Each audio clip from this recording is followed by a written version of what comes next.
Hey there, sleepy historian here. Tonight, we're drifting off to the distant echoes of artillery fire, the squelch of mud underfoot, and the relentless itch of lice crawling beneath your collar. That's right, we're heading to the Western Front, where the air reeks of damp wool and rotting flesh, and where the loudest sound isn't the screams, it's the silence that follows. Forget glory. Forget honor. You're about to spend months, maybe years, knee-deep in disease-ridden water, waiting to die for a patch of land no one will remember. It's not glamorous. It's not heroic. But it's unforgettable, mostly because you'll never sleep the same way again. So, before the trench collapses or your gas mask fails, go ahead and like this video and subscribe. But only if you enjoy calmly narrated tales of slow, historical misery. Let me know in the comments where you're listening from and what time it is. I like knowing who else is drifting off to the soundtrack of human despair. Now, take a breath. Just one. The air isn't great.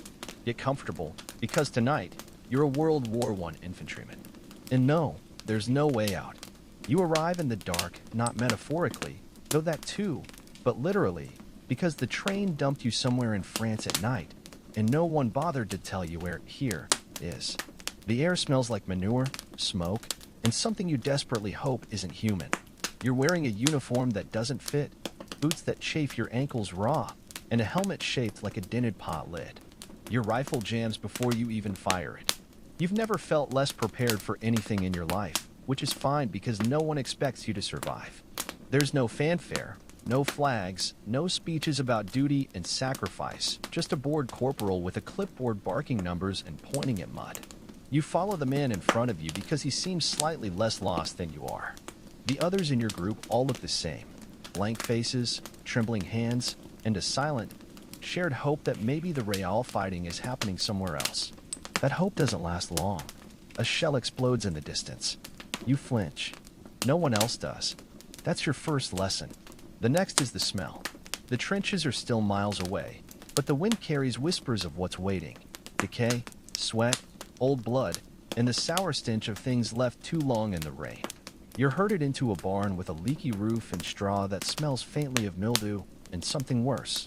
There's no bed, just a wooden plank and a rat the size of a house cat watching you like it's sizing up your face for a midnight snack. The other men sleep with their boots on. You follow suit. You're learning fast. No one tells you what your job is. One day, you carry crates. The next, you dig a trench that collapses immediately.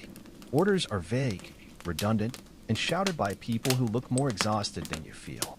You stop asking questions. You just do as you're told and hope the rations arrive before the rain does. When the food shows up, it's gray. When it doesn't, you gnaw on a biscuit so hard it chips a tooth. At some point, you realize you've stopped looking people in the eye. You've stopped expecting dry clothes. You've stopped wondering when you'll go home. And then, as quietly as it began, the waiting ends. Someone yells that you're moving to the front. No farewells, no good lucks, just a long march through deeper mud, past stretches of land you refuse to look at, toward a line of trenches that look less like protection and more like graves waiting for names. You climb down into the muck. Your boots vanish. So does the last of your optimism. Welcome to the war. You thought training was hard. You thought being shouted at by a man with a mustache, so thick it needed its own postal code, was the worst thing that could happen to you. Marching in the rain, standing in formation until your knees locked, peeling potatoes until your fingers bled, that was hell, wasn't it? That was the crucible of war. That was where you'd be forged into a man. Except it wasn't. It was theater. A pantomime of preparation, giving you the illusion of readiness, like painting a target on a cardboard box and calling it a tank. Basic training didn't prepare you for anything. It just made sure you could die in uniform without tripping over your own rifle. They told you it was about discipline, about building resilience. What they didn't say was that none of the yelling, sweating, or marching would matter when your boots disintegrated after a week of rain, or when your fingers were too numb to load your rifle, or when the man beside you exploded without warning. You learned how to make a bed so tight a coin could bounce off it.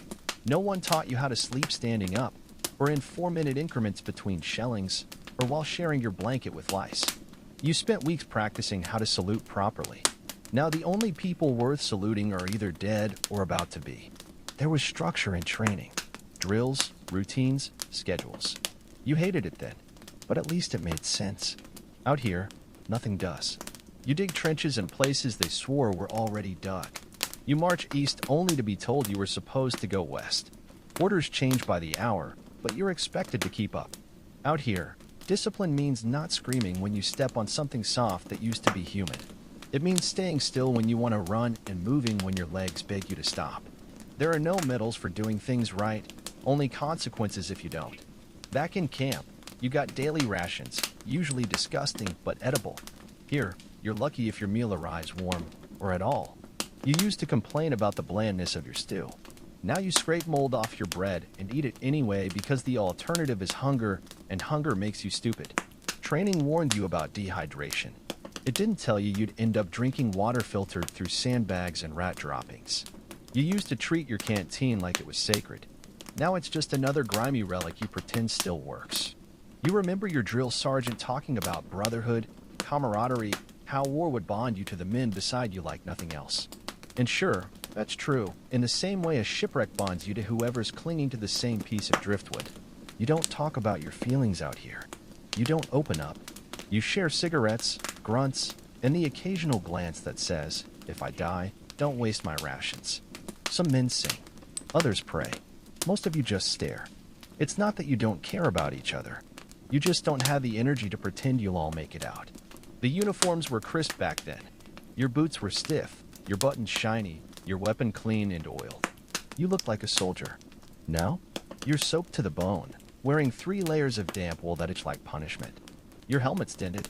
Your rifle's rusting. Your socks are stiff with old blood. Yours or someone else's, it hardly matters. You haven't shaved in weeks. Your breath smells like spoiled meat. You'd be unrecognizable to your own mother, if she could even see you through the smoke. The worst part? You believed it back then. The speeches, the slogans, the posters of heroic faces marching off to glory. You actually thought you'd be brave. That courage was something you could summon when needed. But out here, courage looks like crawling into the mud and pretending you're invisible. It looks like keeping your mouth shut when someone starts sobbing in the dark. It looks like surviving, even when part of you doesn't want to. In training, they told you to be strong. They never told you what strength actually costs. There's a moment that sticks with you. You were standing in formation during a downpour, rain dripping off your nose, your uniform clinging like a second skin. The sergeant yelled something about grit, about enduring hardship. You remember thinking, this is it. This is me at my worst. But it wasn't. Not even close. Because now, as you crouch in a trench filled with freezing sludge, watching steam rise from the body of a man who used to have a name, you understand something your instructors never said aloud. The worst isn't an event. It's a place you live in, a state you never leave. You keep telling yourself the training helped, that it gave you a foundation, a way to cope. But really, it just gave you a script, one you've long since stopped following. You don't march anymore. You slog. You don't shout. You mutter. You don't dream. You flinch. They trained you to aim, fire, reload. They didn't train you to watch someone bleed out from the neck and keep your hands steady. They didn't train you for the smell of a wound gone septic. They didn't train you to dig a grave in mud while whispering the wrong name because you didn't know the right one. So yes, training was hard, but it was also clean, contained, supervised. You never thought you'd miss it. Now you give anything to go back to those miserable drills and meaningless punishments. The first thing you notice is the mud. Not ordinary mud. Not the kind you trudged through as a kid or cursed at during training. This mud has personality. It grabs your boots with greedy fingers and refuses to let go. It swallows everything. Your footing, your socks, your hope. Every step is a gamble. Sometimes you sink ankle deep. Sometimes it's up to your knees. Once, you watched a man disappear up to his thighs before 2 others hauled him out like he was stuck in quicksand. No one laughed. The second thing is the smell. It's the kind of stench that feels like it's been simmering for months, a stew of rot, sweat, feces, gunpowder, and something metallic you quickly realize is blood. It clings to your clothes. It seeps into your pores. After a few hours, your brain gives up trying to process it. But deep down, some primal instinct keeps screaming that this isn't where humans belong. Then comes the noise. Not the roar of battle, not yet. The trench has its own soundtrack. Quieter, but somehow worse. The slosh of boots and water, ragged coughing, the constant drip of moisture seeping through every crack. Nearby, a A man mutters to himself in a low, steady rhythm. You can't tell if it's a prayer, a memory, or just static his brain picked up from the shelling. And then, occasionally, there's silence, sharp and sudden, as if even the war is holding its breath. That's when you feel most afraid. Your assigned space is about 6 feet long, 2 feet wide, and waist deep in filth. The walls are supposed to be reinforced with wooden planks, but most have rotted through. The rest are slick with moss, mold, and things you don't want to identify. You're told to dig a sump to drain the water. You dig, of course, but the trench laughs. The hole fills faster than you can empty it. Within minutes, you're back to standing in human soup.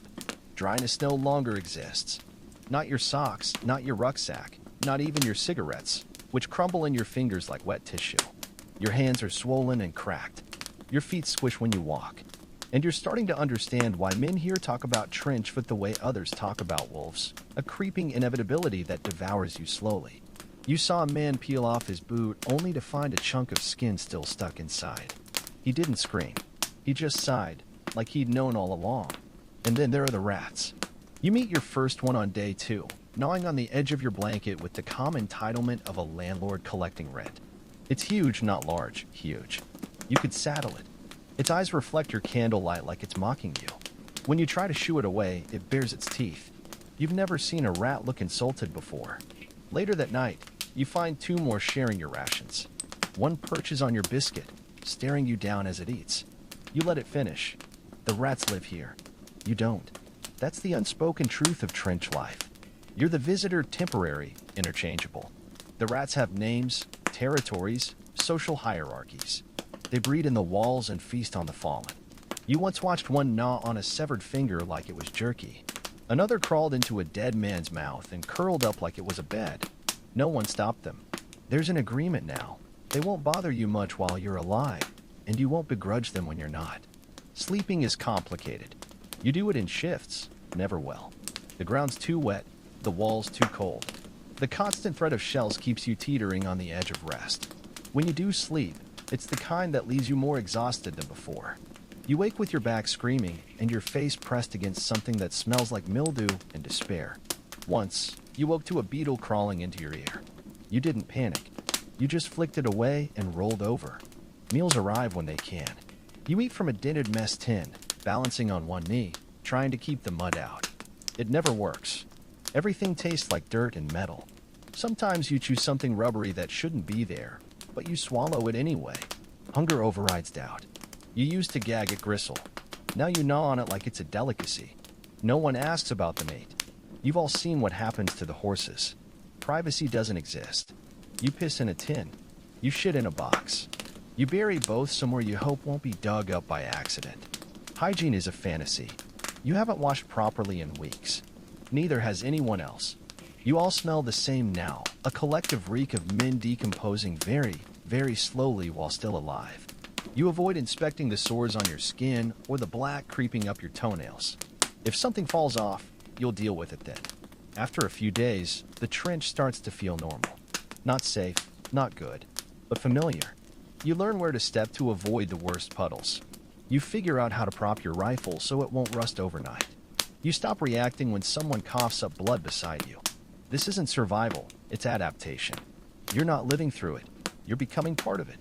A soggy, lice-ridden extension of the trench itself. And deep down, you know, if the trench wanted you gone, it would have swallowed you already. So you stay.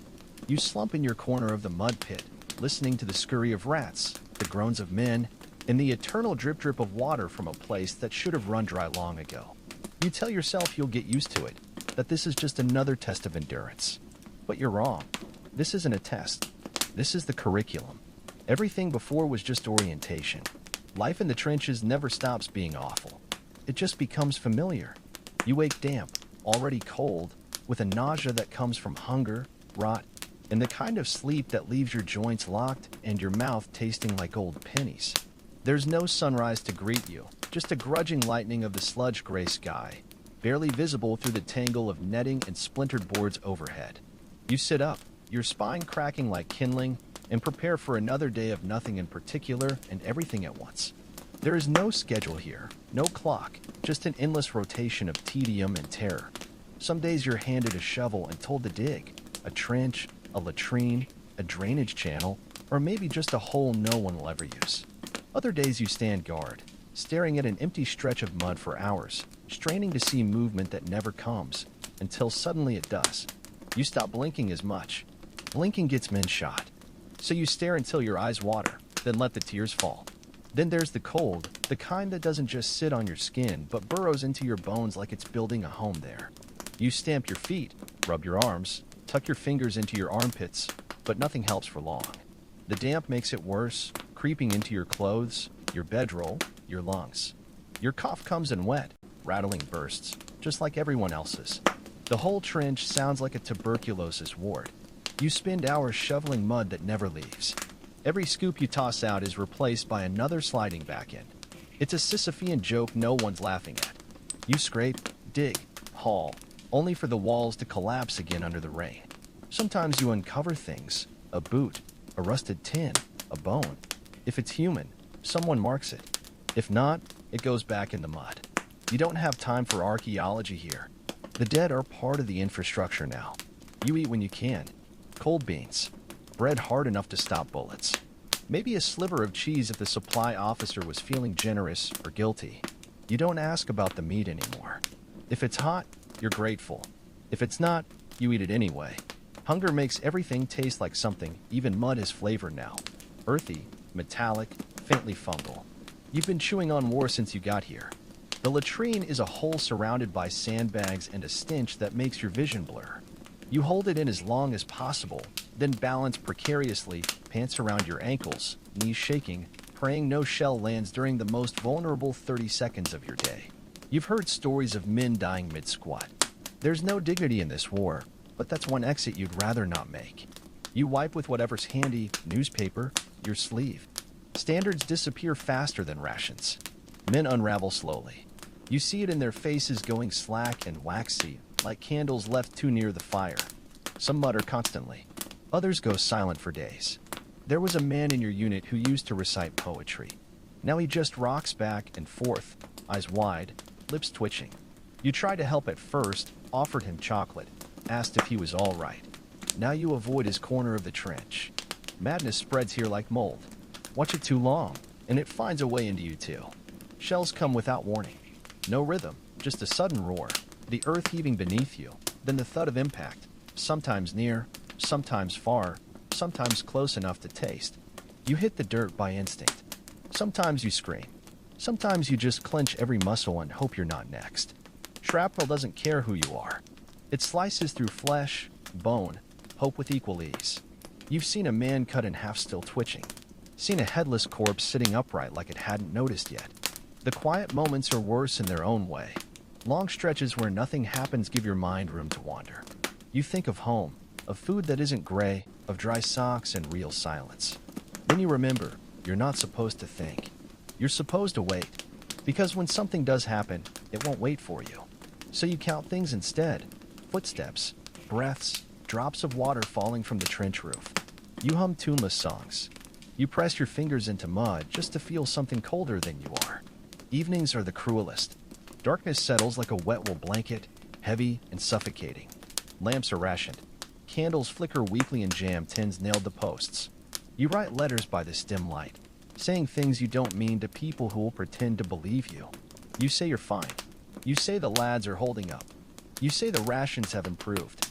You fold these lies neatly, lick the envelope shut, sealing away the version of yourself that no longer exists. Then you tuck it away and hope the rats don't eat it before morning. You sleep in shifts, if you sleep at all. The trench wall becomes your pillow. The man beside you becomes your heater. You curl into your coat like an animal and pray you wake up still breathing. Some nights you don't sleep because of shelling. Some nights because of the cold. Some because of the fear. And sometimes, worst of all, because it's too quiet, and your brain finally starts processing everything it's seen. That's when the real horror sets in. Not the blood or gore, but the waiting. Eventually, the sun rises again. Not that it matters. Another day begins, identical to the last. You stand, stretch, piss into a tin, and look around at the same gray faces performing the same grim rituals. No one speaks unless necessary. There's nothing left to say. The routine continues. The rot continues. And so do you. Because in the trenches, routine is survival. Repetition is the only anchor in a place designed to drown you. So you dig. You wait. You freeze. You get shelled. And if you're unlucky enough to survive all that, you do it again tomorrow. You stopped feeling your toes 3 days ago. At first, it was just a dull ache, the kind you get from marching too long in wet boots. Then came the tingling, then the cold. Now there's nothing. Just a numb, swollen silence from the ankles down. You haven't dared take your boots off to look. No one does. There's an unspoken superstition about it, as if the rot isn't real until you bear witness. But you've seen what happens when others look. You'd rather not be next in line for amputation by bayonet. The water never leaves the trench. It pools and stagnates, waiting for your feet to marinate. Your socks are perpetually soaked. Your boots are worse. Every step is a squelch. Every movement reminds you you're walking on meat that's slowly dissolving. Trench foot, they call it clinically, like it's manageable. The reality involves skin sloughing off in layers, toes turning waxy and white like something left too long in a freezer. And eventually, if you're unfortunate enough to still be alive, the blackness creeps in, inch by inch, like mold climbing a wall. You try the tricks they taught you. Swapping socks, rubbing whale oil on your feet, wiggling your toes when possible. But there are never enough dry socks, and no one's seen whale oil in weeks. Some men cut holes in their boots for drainage. Others wrap their feet in newspaper or whatever paper isn't being used as toilet roll. None of it works for long. The wet always wins. It seeps through leather, fabric, skin. Eventually it invades your blood. That's when the fever starts. You've seen it happen. A man peels off his boot, and half his foot comes with it. There's no scream, just a quiet, oh, like he's remembered something unimportant. Then the medic comes. If you're lucky, you're carted away for treatment. If not, you pack mud around the wound to keep the flies out and wait for something worse to kill you first. The trench doesn't forgive weakness. It just makes space for it. Of course, trench foot is just the beginning. There's a whole catalog of ailments included with your enlistment. Lice are constant companions. You feel them before you see them, itching on your scalp, your back, your groin. You scratch until you bleed, then scratch some more. They nest in your seams, your socks, the folds of your coat. You try boiling your clothes, holding them over flames, even lighting matches against your shirt. They always return. Someone jokes the lice are the only ones thriving in this war. You laugh, but you know it's true. They feast on you nightly. You've grown accustomed to the crawling sensation. You even name them. Frank near your left hip, Morris in your armpit, if only to feel slightly less powerless. You dream of scratching and wake with blood under your nails. Rashes are another delight. They bloom in damp crevices, behind your knees, under your arms, along your thighs. Red, blistering welts that sting when you walk and ooze when you sit. The medic gives you a tin of ointment that smells like vinegar and despair. You apply it when you remember. Mostly you try not to touch anything, which is impossible when everything is always touching everything else. Your skin becomes a patchwork of irritation, peeling and cracking like old paint. Then there are the fungal infections with names you'll never learn. Boils that rise like angry volcanoes until they burst on their own or get lanced with a bayonet heated over a candle. One man had a sore behind his knee that turned green. Another grew what looked like a second belly button that wept pus and smelled like fish left in the sun. No one talks about these things. You just watch, make mental notes, and hope your turn isn't next. Through it all, you keep moving. You hobble. You limp. You stagger through daily chores with raw hands and rotting feet. You dig. You carry crates while scratching at your spine. You huddle beside men who reek of infection, their uniforms crusted with dried blood and old sweat, and pretend not to notice. No one complains anymore. Complaining requires energy. You're all saving yours for the next gas alarm, artillery blast, or accidental trip over an unburied corpse.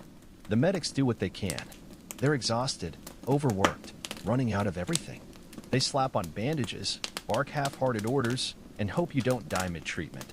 You learn to lie to them. If you say it hurts too much, they might pull you off the line, not to safety, just to a colder, wetter trench farther from the front. If you say nothing, you might keep your spot near the brazier. So you say you're fine, even when your heel is coming apart like damp bread. You think back to what the recruiters told you, how the war would be over by Christmas, how you'd return home to cheers and parades with medals on your chest. No one mentioned your feet would rot in your boots before you even saw the enemy. No one said the real adversary was moisture, eating you alive from the toes up. Eventually, the pain dulls, not because it's gone, but because your body can't keep up. It learns to ignore the signals. Your feet become weights you drag behind you. Your skin is just a wet coat you wear. The itching, burning, peeling, all background noise now.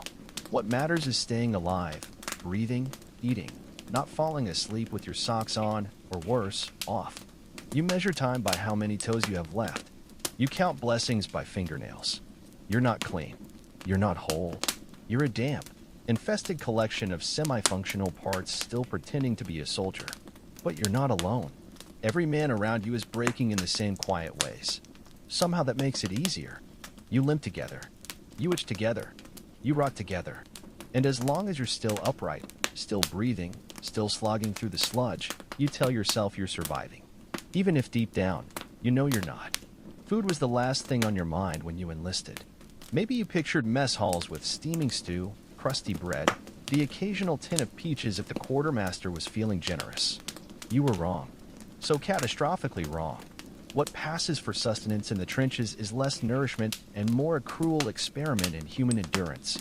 How long a man can survive on starch, salt, and blind hope. You no longer eat to feel full.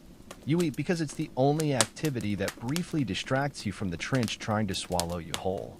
Breakfast, if you can call it that, is a handful of calories pretending to be food. The star attraction is hardtack, euphemistically called biscuits by those who've never tried to eat one. These pale, rock-hard slabs of baked flour could double as blunt weapons. You don't bite them so much as wage war against them, softening them with whatever liquid you can find, tea, water, spit, hoping they won't shatter like porcelain and slice your gums open. Many do. You've seen men bleed from the mouth just trying to get a bite down. Then comes the bully beef. It arrives in greasy tins, congealed and trembling with the texture of meat left too long in the sun. Gray, sometimes pinkish gray if you're lucky. You stopped asking what animal it came from long ago. You can eat it cold, but it's marginally less revolting if you heat it over a candle or your rifle barrel. You chase it with stale bread or ration crackers, equally flavorless but at least structurally sound. Sometimes you mix it all into a slurry that tastes like regret but only requires one swallow. On rare good weeks when supply lines hold and the kitchen staff isn't completely dead inside, you might get stew. Someone boils leftover meat, canned vegetables, and whatever vaguely edible scraps they can find into a beige broth flecked with carrot bits, potato chunks, and what you hope is parsley but might be rat hair. You learn not to look too closely. Texture is irrelevant, temperature is king. If it's hot, it's good. If it's not, you eat it anyway and pretend. Jam is considered a luxury. It comes in fist-sized tins, usually plum or apple, though sometimes something ambiguously labeled mixed fruit that tastes like sugar and broken promises. You spread it on hardtack or eat it straight with a spoon, or barter it for extra tobacco. One tin can make you feel rich, until it runs out and you return to your meat-paste reality. Tea is constant but never right.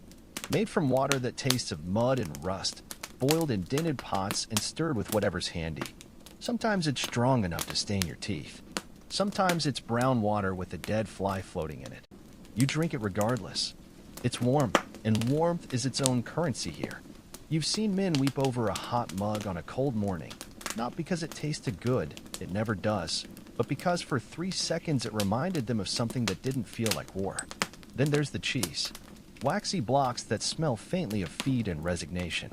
You carve off slices with your bayonet and eat it with the solemnity of a man at his own funeral. This cheese doesn't melt, it crumbles. It sticks to your teeth. It haunts your breath for days. Still, it has fat and salt, making it precious. You ration it like gold. You dream about it. You start ranking cheeses by their ability to make you forget where you are, if only for one bite. There are stories, always secondhand, about men eating rats. Officially, you don't. But when supply lines break and bully beef turns green, you start looking at anything that moves differently. Skin it, cook it over a fire, drown it in enough jam to kill the taste. The stories sound less absurd the longer you're out here. Spoilage is constant. Tins rust. Bread molds. Sometimes you open a can to find the meat inside bubbling slightly, like it's come back to life. You scrape off the top layer and eat the rest. No one throws food away. No one can afford to. You once saw a man eat a sandwich he'd dropped in a puddle of blood. You didn't judge. You just wondered how many seconds you'd have waited before doing the same. You lose weight. Everyone does. First, the fat disappears, then the muscle. Your belt tightens. Your uniform hangs loose. You grow pale and hollow, skin stretched thin over bone. The hunger isn't sharp or urgent, just always there, gnawing at the edges of every moment. You think about food more than the war. Roast chicken, eggs, fresh bread, a ripe apple. You'd kill for an apple, not metaphorically. Your taste buds change. Things that once disgusted you now pass for edible. Things that were merely bad now seem delicious by comparison. You stop noticing textures. You stop caring about flavors. You eat to continue existing. You eat to keep your stomach from folding in on itself. You eat because not eating means weakness, and weakness gets you a place on the stretcher or worse. There's no pleasure in it, only necessity. You learn the rhythm. Tin, biscuit, tea, rot, mold, mystery meat, jam, if lucky, cheese, if blessed, and maybe, just maybe, a Sunday stew that tastes only faintly of death. You sit on the trench edge, messed in and lap, chewing mechanically as rats scurry by and the wind carries the scent of something burning. You don't ask what it is. You don't want to know. You just keep chewing, because that's what you do. Mail call is the closest thing to religion you have left. It doesn't come on any schedule, just some soldier wandering down the trench with a canvas sack, mispronouncing names, half of which belong to dead men. You listen anyway, perched on a crate or your own knees, waiting for the impossible. A letter, a scrap of something. Proof the world outside this mud-slicked hell still exists. When a letter does arrive, it feels sacred. You trace the paper with your fingers before opening, half expecting it to crumble like everything else here. The handwriting is familiar, sometimes shaky, sometimes too cheerful to be real. You read it slowly, like sipping the last drink you'll ever have. A mother asking if you're warm enough. A sweetheart's love in looping cursive. A sibling describing school days as if they matter. They don't, not really. But you read every word twice, 3 times, until the ink becomes a tangible memory. You always write back, even when your fingers are too numb to hold the pencil. Even when the candle's dying and rats are climbing over your boots. You scrawl on whatever's handy, supply manifests, cigarette tins, the backs of other men's forms. You never tell the truth. There are censorship rules, but even without them, you wouldn't. No one wants to hear about trench foot or the stench of gangrene. So you lie. The food's fine. The lads are in good spirits.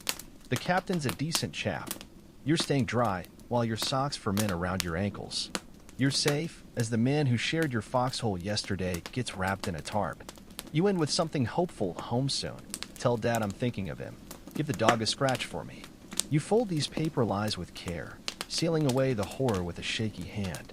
These exchanges become your lifeline. Not the content, but the ritual, the writing, the waiting, the reading. A fragile tether to a version of yourself that still knew how to smile. You start measuring time by letters received, weeks by replies. A month without mail feels like a year. 2 months, and you wonder if your family forgot you. 3, and you wonder if they're gone. Some men get packages. You've seen a biscuit tin passed around like treasure, its corners soft with age, but contents still sweet. A scarf knitted by a sister. A fruitcake hard as brick, but precious with raisins and hope. Once you saw a man weep over socks, clean, dry, ordinary socks. The purest act of love he'd ever known. You understand now why mail gets hoarded, why some men keep letters wrapped in oilskin against their hearts like armor. Words matter more than bullets some days. Yet even mail becomes part of the charade.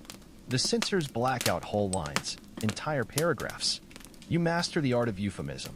It's been rough means someone got vaporized 2 feet away. The weather's poor means 3 days of nonstop shelling. Your family never asks for details. You're grateful. Sometimes the letters stop coming. Maybe something happened at home. Maybe the mail got lost, eaten by rats, or discarded by someone too tired to care. Or maybe they just couldn't keep pretending. You don't blame them. You wouldn't write to yourself either if you knew the truth. When your name isn't called, you sit straighter anyway, just in case. When others get mail, you glance at their smiles, their fingers tracing familiar handwriting, and try not to envy the warmth they're holding. You compose letters in your head during quiet moments, letters you'll never send. Dear Mom, I saw a man drown in mud today. Dear Elsie, I haven't felt my hands since February. Dear God, if you're listening, I'm not sure I want to come home anymore.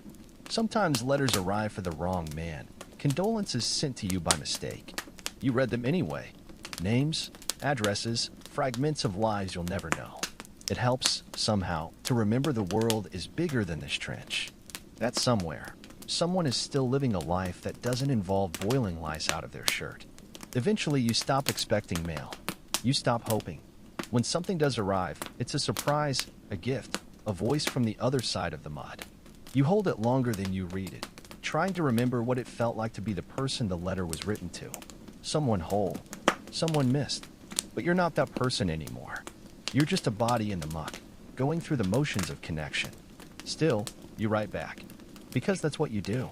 Because there's always a chance someone's waiting on the other end of these lies. Because in a world where everything rots, burns, or bleeds, paper and ink might be the last things keeping you human. At some point, you stop seeing the rats as intruders. They're too numerous, too bold, too loud in the night to be anything but permanent residents. Landlords, really. The trenches belong to them now. You're just borrowing space. The big ones could wear harnesses.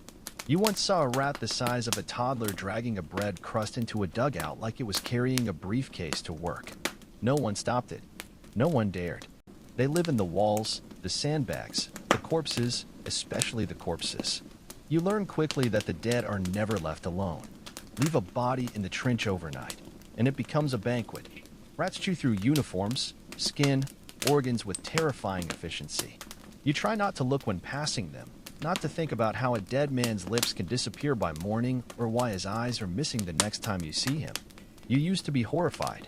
Now you just mutter, "Poor bastard," and keep walking.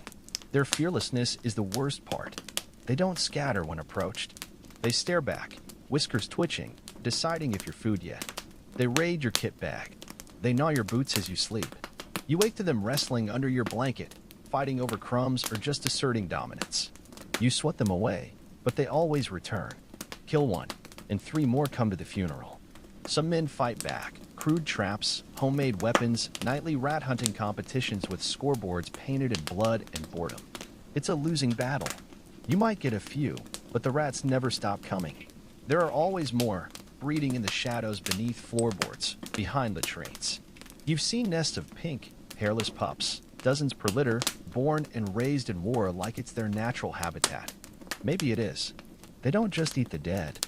They steal from the living too, your rations, your soap, your letters from home. You've opened a tin to find rat teeth marks around the edges. Reached into your haversack for bread and pulled out a hollowed crust. Once you saw one dragging an entire jam tin down a drainage trench like it was grocery shopping. The owner cried harder over that loss than when his friend got shot. The sounds haunt you more than the sights. The constant scratching. The scurrying just beyond your line of sight. The wet chewing noises from under your bunk at 3 a.m. It's not just disturbing, it's maddening. You've had full conversations while staring at the ceiling, pretending the skittering isn't driving you slowly insane. Some men snap, screaming at nothing. Others try sleeping days when rats are less bold. It doesn't help. They come anyway, day or night, indifferent to human schedules. You've heard the stories, everyone has. The man who woke with a rat chewing his ear. The one who found a rat curled in a corpse's chest cavity. The rumor about someone feeding his own rotting toe to a rat just to watch it eat. You don't know which tales are true. You don't want to. What you do know is nothing works. Not shouting, not traps, not prayers. The rats remain, ever present, ever hungry, utterly uninterested in your suffering. They become part of the routine. You name them. Big Al by the cook fire, Sergeant Whiskers who patrols near your feet, One-Eyed Percy who stole your bully beef and vanished like a magician. You catch yourself talking to them sometimes. Threats, bargains, please not to chew your boots again.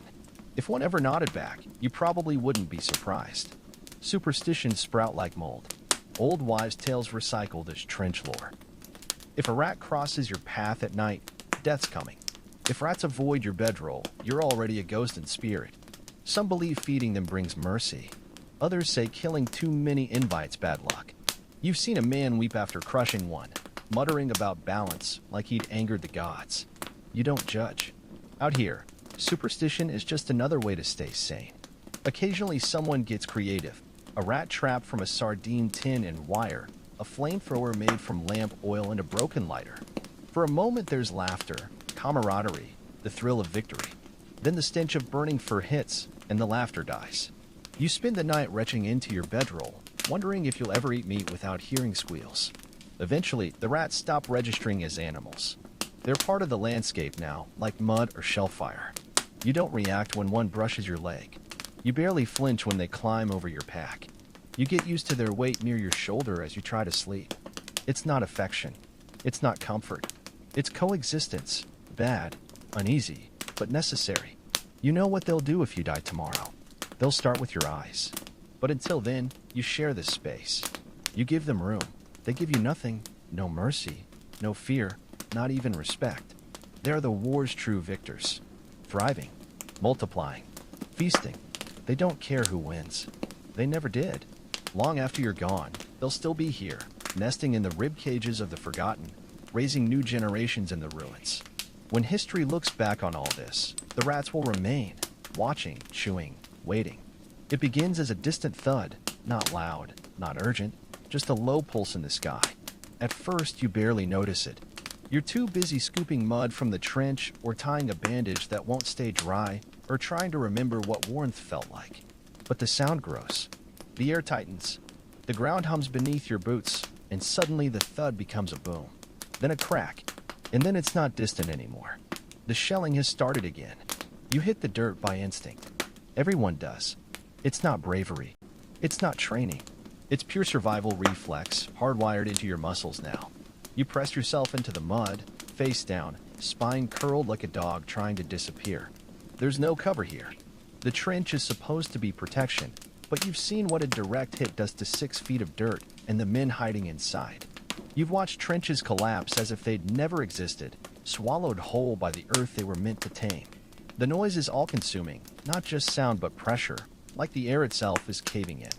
Each blast punches through your chest, rattling teeth, buzzing in your skull. Dirt rains down in clumps. Planks shift. Someone screams, whether from pain or panic. You don't look. You just wait. Wait for the next one. Then the next. Then the next. When it stops, the silence is worse. Because now you don't know what's coming. During the barrage, at least you could brace yourself. Now your mind fills the void with possibilities. Are they reloading? Advancing? Just letting you breathe before taking it away again? You try to sit up. Your hands shake. Your vision swims. The world has gone too quiet too fast, and your brain can't adjust.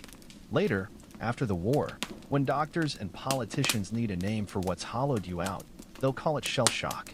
But here, now, it's just how you are. You twitch at shadows. You flinch when someone drops a cup. Your heart races at the sound of running boots, even if it's just someone late for watch. You're always listening now, even in sleep. Sleep. That's another casualty. You drift off only to wake gasping, ears ringing from explosions that aren't there. Some nights you dream of shells falling slowly, trailing smoke like ribbons, aimed just for you. You wake up already ducking. The others don't comment. They have their own dreams, their own tremors, their own private panic attacks tucked into corners and blinked away like tears. You learn to judge distance by sound. A high whistle means it's going long. A flat growl means it's coming close. That sharp, rising shriek means death is falling fast and doesn't care who's underneath. You become a connoisseur of destruction, able to distinguish field artillery from naval guns by how the blast feels in your ribs. This isn't knowledge anyone should have. There's no pattern, no warning. Sometimes the shelling lasts minutes, sometimes hours. Once it went on for 3 days straight.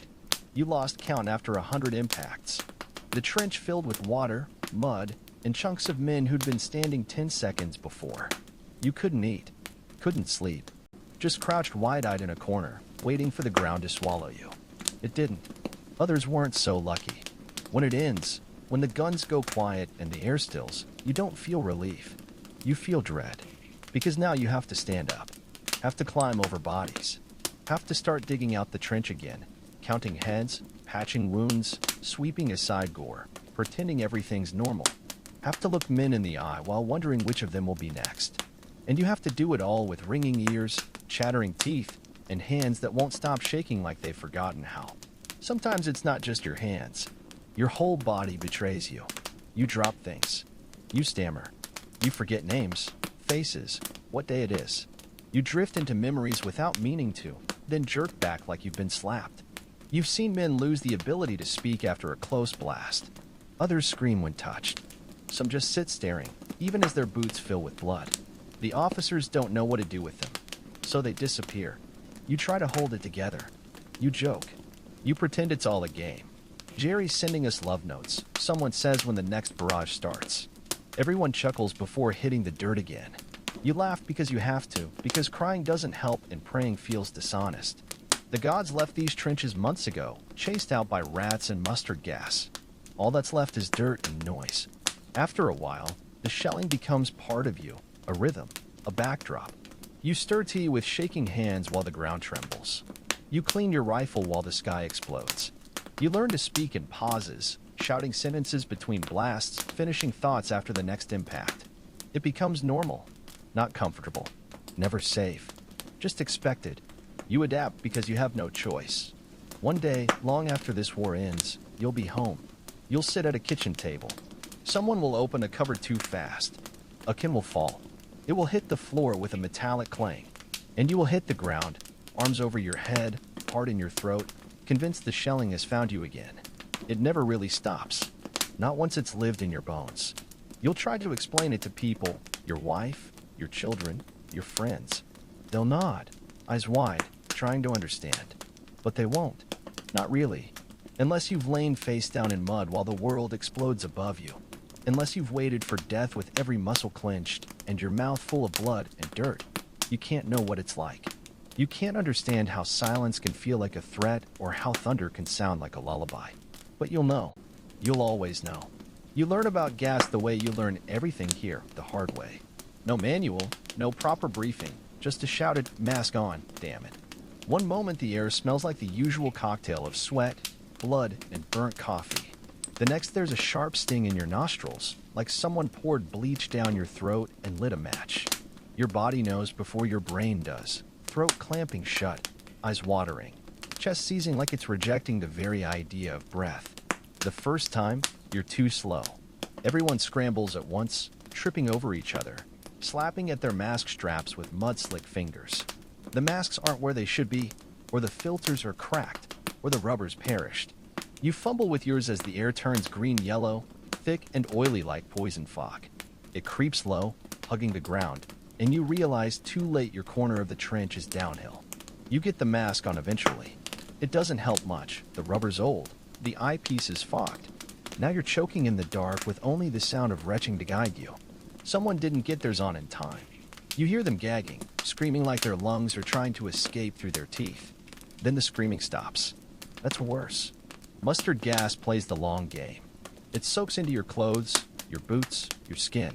You don't feel it at first. It gives you time to forget, to crawl back to your post thinking you're fine.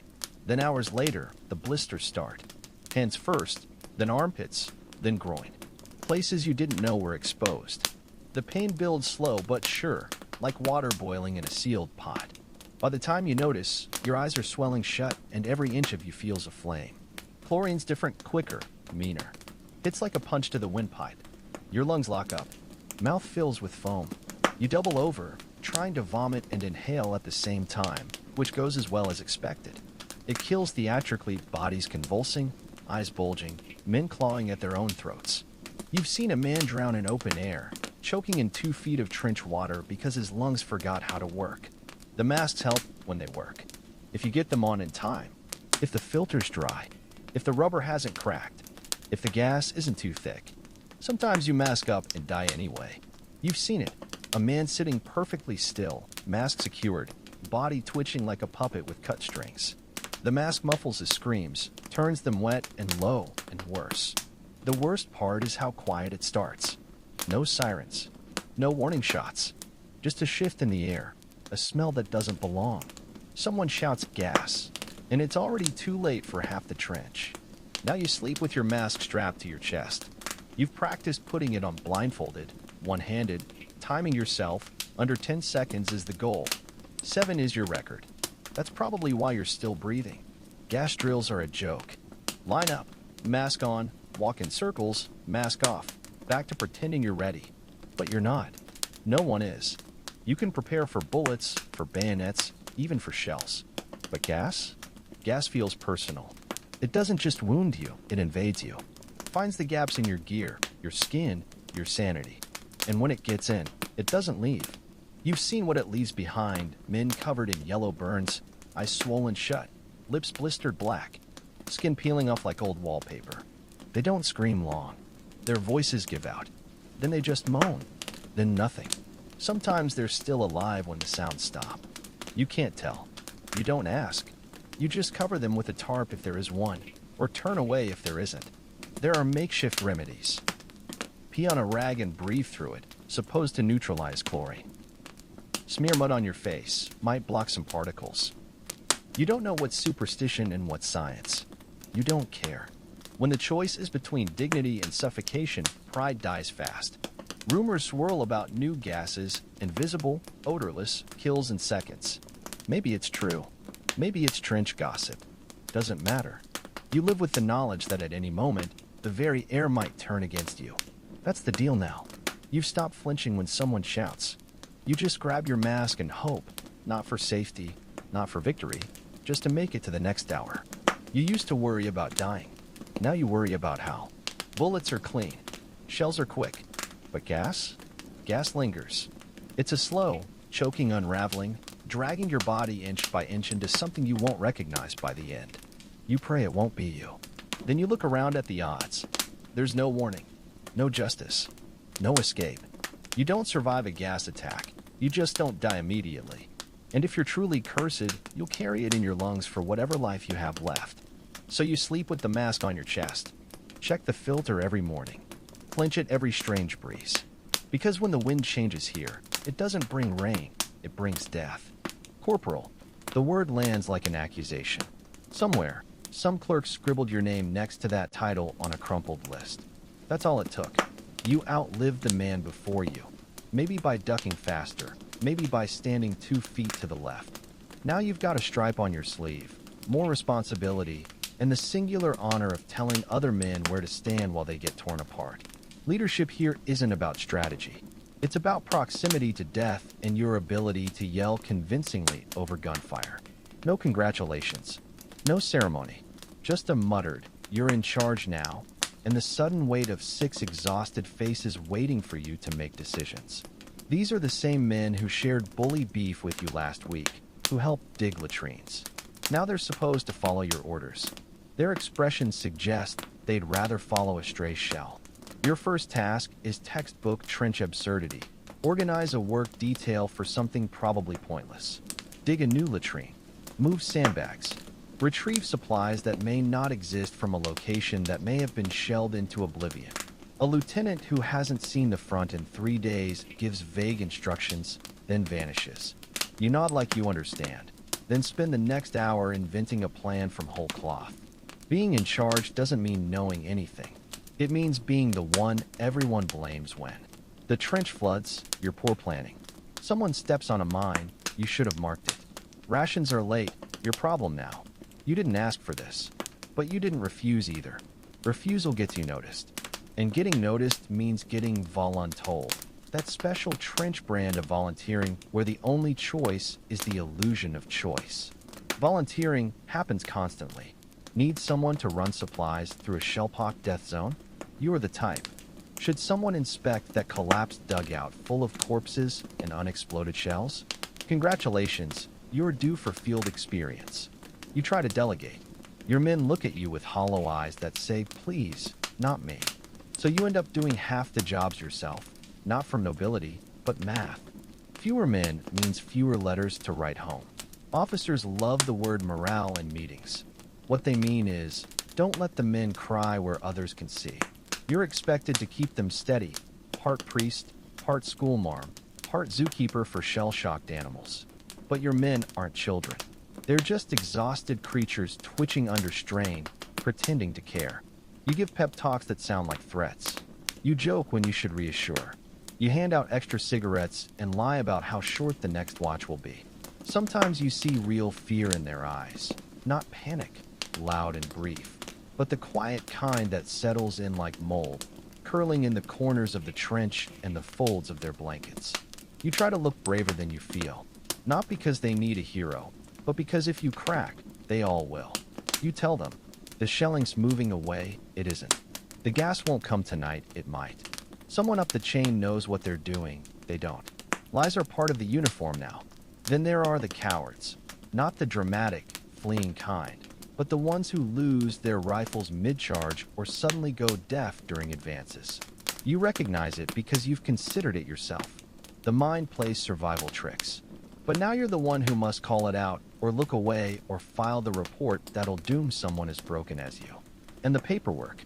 God, the paperwork. In a trench. Casualty forms. Supply requests. Damage reports. You scrawl names and dates in handwriting even you can't read, leaving blanks where the truth won't fit. You weren't trained for this. You were barely trained to shoot.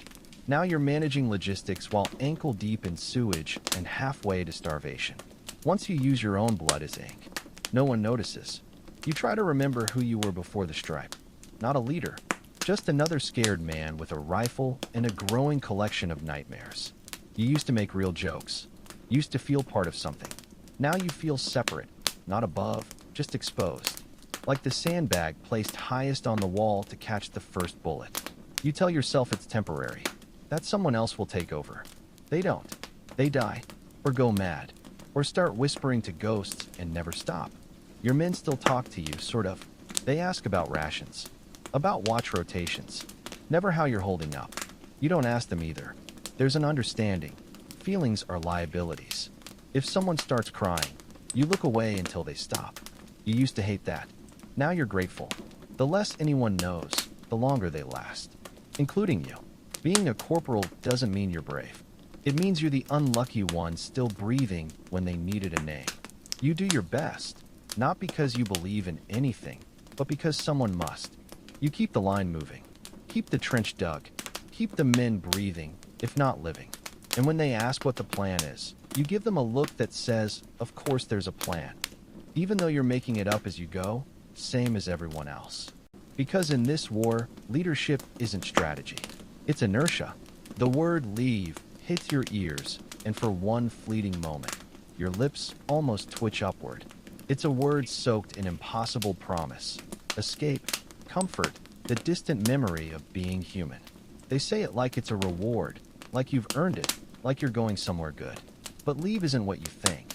It's not freedom, just a pause in the suffering, long enough to remember what normal felt like before they throw you back into the grinder with a fresher face and slower limp. When it happens, it's abrupt. One morning, an officer with a clipboard calls your name. You think you're in trouble. Maybe you forgot something. Maybe someone died and you're next in line. But no, it's your turn for leave. They say it like they're doing you a favor. You're too numb to feel anything at first. Then the panic sets in.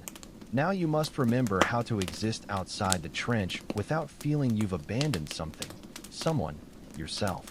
The journey back is surreal. They bundle you into a truck with other hollow-eyed men, shipping you towards some village untouched by shells. Through the cracks in the canvas, you watch the landscape change. No craters, no barbed wire, just fields with actual grass, trees still standing. Birds. You'd forgotten about birds. The sound makes your skin crawl. You clutch your rifle the whole way, even though they told you to leave it. It's not for protection. It's habit now, like breathing. When you arrive, the quiet is deafening. The air smells wrong, clean. People walk upright without crouching. Children laugh. Shop windows display things that aren't rations or bandages. It feels like stumbling into someone else's dream.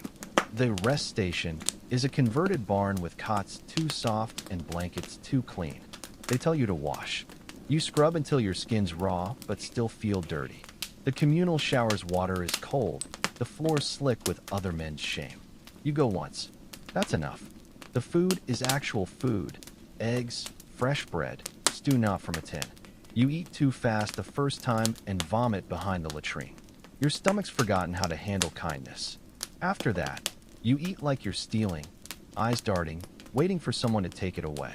The others try to enjoy it. They play cards, smoke, flirt awkwardly with nurses whose smiles don't reach their eyes. Some drink until they forget which way the front lies. You drink too, not for joy, but silence, enough to dull the twitch in your hands, the urge to duck at slamming doors. Sleep is a stranger. The bed's too soft, the silence too loud. You lie awake listening for the artillery that isn't coming. Sometimes you dream. That's worse. Waking gasping, fingers clenched in the sheets like they're bayonets. You stop trying and just wait for dawn. There's no schedule, just vague suggestions to rest. But you don't feel rested. You feel exposed, unbalanced, like someone peeled off your armor and left you in a world that's too bright, too loud in all the wrong ways. You miss your trench. You hate yourself for it. If you're lucky, you get a week. Time blurs. Then suddenly they're calling your name again. You pack mechanically, button your coat, step back into boots that never dried. The trench comes rushing back through the soles of your feet. The return trip is quieter. You don't look out the window. Don't clutch your rifle. Just sit breathing in the stink of fear and foot rot and resignation. When you climb back into the trench, no one remarks on your absence. One man hands you tea. Another points at the flooded latrine. Everything continues as if you never left. Because you didn't. Not really. You just stepped outside the nightmare for a few days. But the dream didn't change. The rats kept breeding. The mud kept rising. And now, so have you. At first, you notice every death. The exact moment it happens, the cut-off word, the sudden stillness, how someone breathing beside you simply stops. The first time, your brain refuses to process it. You keep expecting them to move, to groan, to sit up complaining about the mud. But they don't. They just stay there, eyes open or closed. It doesn't matter anymore. The absence is louder than the shell that caused it. You remember your first burial clearly. His name, his habit of tying his boots too tight, how he always shared his last cigarette. You remember dragging what remained of him to the trench wall, wrapping him in a blanket that did nothing to hide the unnatural angle of his legs. The shallow grave you dug with numb hands. The half-remembered prayer someone muttered.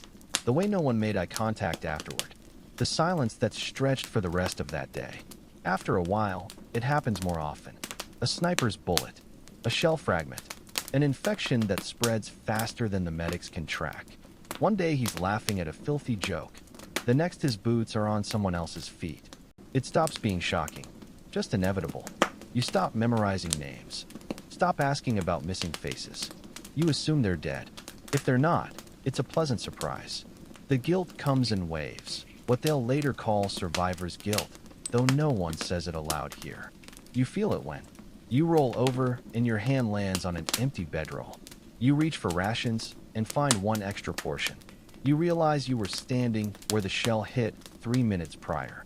You try not to wonder why it wasn't you. Luck? Cowardice disguised as caution? The math doesn't matter. They're gone. You're not. That's all the war cares about. You develop rituals. Not mourning, just things you've seen others do. A boot placed upside down.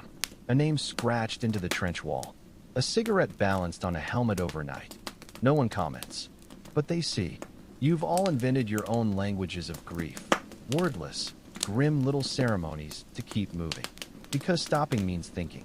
And thinking is dangerous. You stop reacting to bodies. You still move them. To the pit, to the side, out of the way. But they're not people anymore. Just objects. Heavy. Fragile. Sometimes intact. Sometimes not. You carry what's there. Try not to notice what's missing. You never look at faces unless forced. Recognition hurts more than you can afford. Graves are shallow, dug quickly, deep enough to deter rats for a day or two. You mark them when possible. A stick, a helmet, a scrap of paper with a name. The rain always washes it away. Sometimes you bury 3 men together. Sometimes there's no time to bury at all. Just a tarp if you have one, or turned earth if you don't. You tell yourself you'll come back later. You never do. When death comes suddenly, a bullet to the head, a blast to the chest, it's almost kinder. No waiting. No screams. Just gone. But most don't get that mercy. Most suffer. You hold their hands. Listen to them say things that make no sense. Promise them lies. Help's coming, it's not. You'll be fine, they won't. We'll get you home. They're already gone. They need to hear it. You need to say it. You try not to cry, not from bravery, but because once you start, you're not sure you'll stop. You've seen men sob until they vomited, until they passed out, until the sound stopped being human. Others break quieter, staring at nothing, whispering to ghosts. You tell yourself you're holding it together, but really, you're just a crack waiting to spread. Sometimes grief ambushes you. A joke reminds you of how someone used to laugh. A song takes you back to a night around the fire, before the lice and the rot and the silence set in. The memories aren't clear anymore, just flashes. A muddy smile, a hand on your shoulder, then gone, replaced by the weight in your gut and the taste of dirt in your mouth. You write home about them, not by name, just a friend, one of the lads. You don't describe how they died. Don't say what you saw, what you smelled, what it felt like wiping their blood off with someone else's sleeve. Just, I'm sorry. The war is hard. We're doing our best. You fold the letter, seal it, send it off like a confession no one will read. Eventually, you stop saying goodbye. Men vanish. You nod, move over, wait for the next name to be called. You keep going because stopping isn't an option. You eat, sleep, dig, reload, pretend. You learn to live with ghosts. They're in the mud, in your clothes, in your heartbeat. Every man who dies here lives on in silence, in repetition, in the tremor you hide behind your eyes. You're not cruel, not cold, just full. There's no room left for grief, no space for sadness. The war has taken everything it wants. You've given it the rest. All that remains is habit, motion, the mechanical act of staying alive one more day. And if someone dies tomorrow, you'll bury them, then eat your rations, light a cigarette, go back to work, because that's what you do. One day, someone says it's over. Just like that. The shelling stops. Rifles lower. A whistle blows, not the attack kind, but the kind that means finality. You don't believe it at first. You've heard rumors before. False armistices, ceasefires that evaporated when someone sneezed wrong. But this time it's real. The war, the endless, hungry thing that chewed through years and men and sanity, has been declared finished by clean-shaven men shaking hands 1,000 miles from where you've been dying. You stand there, waiting for the joke to land, for the next barrage to begin. It doesn't. There's only silence, thick, heavy, unnatural. You should feel relief, joy, something. Instead, it's like the ground's been pulled from under you. Like being told you can breathe again after forgetting how. The men around you look the same, not cheering, not even smiling, just blank. The trenches don't magically disappear. They're still full of bodies, moving and still. The rats don't evacuate. The water doesn't drain. You stay put for days, waiting for orders, because no one's sure what peace actually means here. You eat the same rations, patch the same wounds. The only difference is where you point your eyes. For the first time in years, you look forward instead of sideways. Eventually, they say you can go home. Not immediately, that would be too simple, but soon. Demobilization, they call it, a polite word for deciding who leaves first. There are lists, papers, signatures, delays.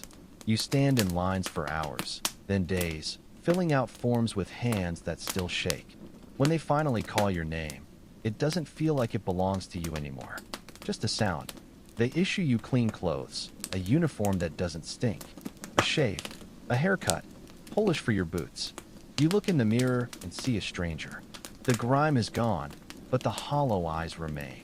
At the station, your duffel bag has your name stitched across it in thread that feels like a lie.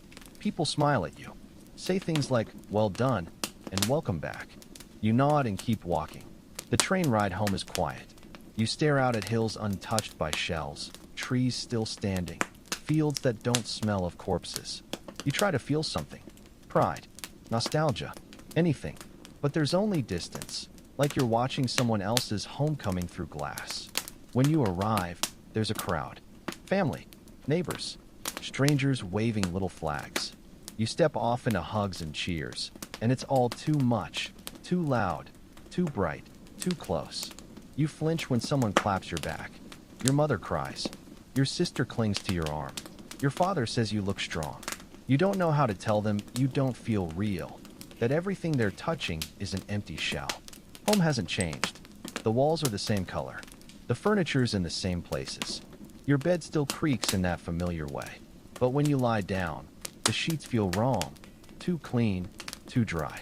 You stare at the ceiling all night, listening for the artillery that isn't coming. Just the tick of a clock, smug in its survival. You try to return to your old life. Meals with family, trips to the store, helping repair a fence that doesn't matter. People ask questions, and you answer with the expected lines. It was hard, but I'm fine. Good to be home. Nice to sleep in a real bed. You smile when you should. Laugh at the right moments. Inside, you're nowhere. Sometimes you forget where you are. A door slams, and you hit the floor before your brain catches up. Loud voices startle you. The smell of cooking meat makes you gag. You wake up choking on imaginary gas, clawing at your throat, sheets soaked with sweat. You don't talk about it. Just sit in the dark, shaking, reminding yourself. The war's over. You're safe. The floor isn't mud. The air isn't poison. But it doesn't feel safe. It feels wrong. Too soft. Too quiet. You miss the weight of your rifle. Miss the structure, the clarity of knowing exactly what you had to do to stay alive. Here, everything's blurred. Expectations you don't understand. Conversations that feel shallow. Gratitude that tastes like guilt. You can't tell them what it was really like. They wouldn't believe you. And even if they did, what would it change? So you stop writing letters. Stop visiting. Stop going to parades and memorials. You can't stand bugle calls. Can't bear the smell of fresh-turned earth. Your medals stay in a drawer you never open. Sometimes you take them out just to confirm they're real. They feel heavier than they should. People say you're quiet now. Thoughtful, they call it. They don't realize how hard you're working not to speak. Not to tell them what a man looks like when his insides are outside. How long it takes to drown in your own blood. What gangrene smells like in the rain. They don't want to know. So you say nothing. Nod. Go back to whatever task lets you pretend. You didn't come home. You returned, but something stayed behind. In the mud. In the air. In the silence. Whatever part of you used to feel fully alive is still out there, crouched in a trench, watching the sky and waiting for it all to start again. You try to be present, to be grateful, to be whole. But most days, you just go through the motions. Because the war ended, yes, but you didn't. So that's it. You made it. Not to victory. Just to the end of this story. A soft, fraying conclusion to something that never had a proper beginning. The war didn't start with a bang for you. Just a train ride. A muddy step. A nervous laugh. Then months. Years of waiting to die in increasingly creative ways. And when it ended, there was no grand finale. No catharsis. No curtain call. Just silence where the screaming used to be. You weren't a hero. Weren't chosen. Weren't even particularly brave. Just a name on a list. One body among millions. Fed into the grinder and expected to march in straight lines while the world burned around you. You didn't save anyone. Didn't win anything. You survived. That's all. And some days that feels like a miracle. Other days, like a mistake. People back home will say nice things. Shake your hand. Maybe buy you a drink. Call you a patriot. But they'll never understand what you left behind. What you carried back. What stayed inside you long after the boots dried and the uniform was packed away. They didn't smell the gas. Didn't hold a man's hand as he stopped being a man mid-sentence. Didn't bury friends in shallow graves while the sky thundered overhead. But you did. And now you're here. Wherever here is. In a bed, maybe. Under blankets. Somewhere quiet. Somewhere warm. Somewhere the air doesn't taste like fear. You can unclench your jaw now. Relax your shoulders. Let your breath come easy. You don't have to keep watch tonight. The war's over. Or at least this one is. So close your eyes. Not to forget. You never will. But to rest. You've earned that much. Not a medal. Not glory. Just sleep. The deep, dreamless kind that doesn't end with a whistle. Sweet dreams. Try not to wake up here again.